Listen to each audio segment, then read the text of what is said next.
All right, the first half of chapter 34, where Tempest goes home and finds all the servants and Mavis Clare stuck outside of Sybyl's rooms, can't get in, and no one's brave enough or stupid enough to break down the doors because if she's not dead, then they'd all probably get fired. Um, so he's like, oh shit, but he maintains kind of calmness and says, oh, it's probably accidentally locked. She's probably not even in there.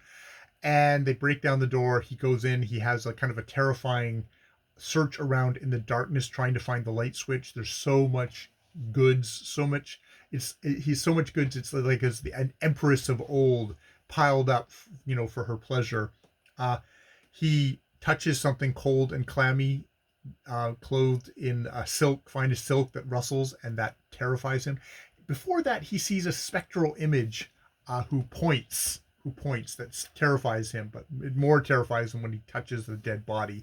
He turns it on, and there's Mavis Clare sitting before a mirror, staring at herself, white as ivory. I'm assuming the thing is she probably cut her throat, or maybe she took poison. There's no mention of blood, so maybe she just took poison.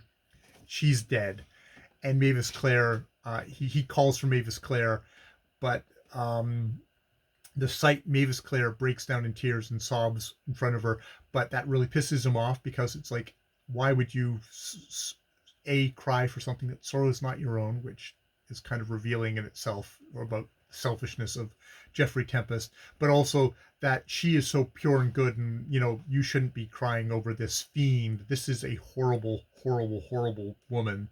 That we made it as brutes, even though our wedding was witnessed by the archbishop and called upon for the blessings of heaven.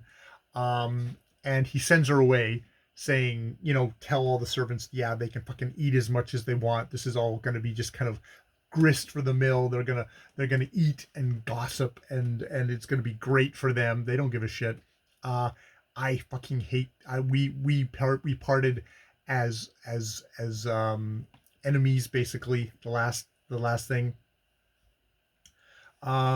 Yeah, yet we parted ill friends, and dead though she is, I choose to pass the night with her. I shall learn much knowledge from her silence. Tomorrow the grave and the servants of the grave may claim her, but tonight she is mine. So I'm assuming she's going to leave, and we're going to have a night of him sitting with the body of Sybl. Maybe coming to some realizations that Sybl is a symptom, not so much the cause of his ill fortune. We'll see. We're at 80% of the book. I want to see how much of this we're gonna.